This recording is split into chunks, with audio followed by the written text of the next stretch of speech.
Let's start with the visit itself yesterday to St Paul's Cathedral. We covered that live here on my show on GB News. We were quite surprised to see that he actually got a very warm welcome from the crowd.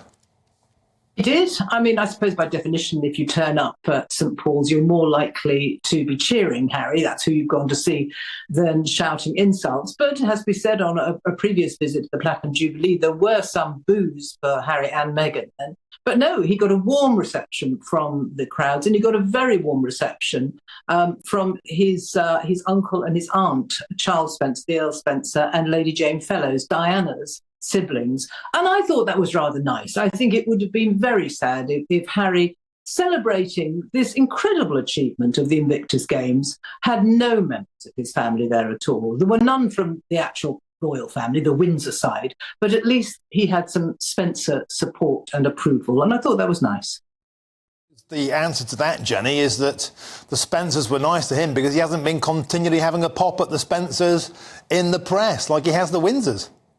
Sadly, that is the case, and I have to confess, gobsmacked when I learned that there was to be no meeting between Harry and his father. I was sure that they would find a lot of time, actually, but never mind a lot of time, at least a chance to have a cup of tea or an evening drink or breakfast together or something. Now, there must have been time in the King's schedule for that. I know he had lots of appointments, it's true, and I know he's undergoing cancer treatment, but nevertheless, this is a very pointed statement, I think, to Harry. You've made your bed, I'm afraid you've got to lie on it. And I think probably it's a sense of loyalty to William and to Catherine and to Camilla, all of whom have been on the sharp end of Harry's tongue.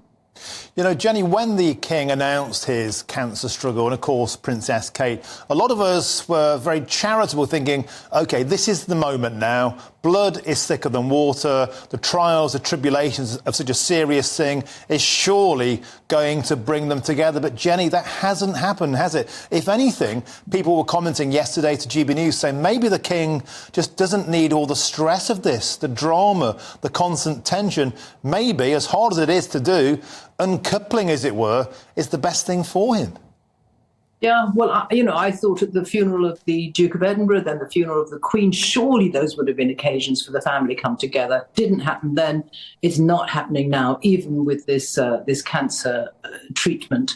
I think it's very sad, and I must admit, in my bones, I feel that Charles should have made time to see his younger son.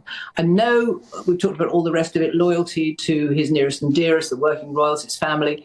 And I know he's probably tired from his treatment, but I do think in situations like this, it is up to the parent to be the bigger person and to say, oh, my goodness, you've been an absolutely silly sod and worse, but come here, let me give you a hug. But that's not going to happen. Or will it? I'll tell you what, another thing happened yesterday is that quite a few GB News viewers were showing some signs of sympathy towards Prince Harry.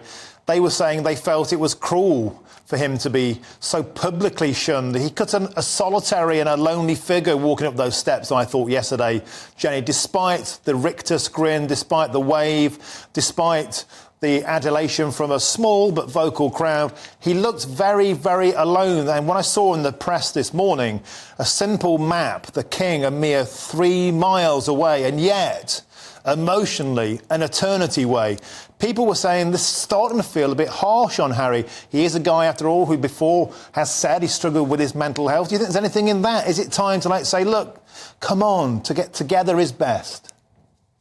Well, I think so, but who knows what has happened since he flew over from California and made that fleeting visit to see his father. His father then only had half an hour to see him. What has happened since, I don't know. I assumed that they'd been having telephone conversations and getting along a bit better, but clearly that's not the way that the King feels. And yes, when you're undergoing cancer treatment, stress is not a good thing to have. Maybe they all feel that the Harry problem, they've just got to set it on one side. This is not the time. But then there was this pointed appointment timing of the appointment of William as Colonel of the Army Air Corps, which was what the regiment that Harry served in, where if he had remained a working royal, it was fully expected he would be named as the Colonel. Things don't happen by chance. Timing is not coincidental or haphazard in the royal family. It does seem to me that is another message, I won't say snub, but message to Harry. You're not a working royal. We haven't got time for you and all your problems right now. Maybe in the future, but not now.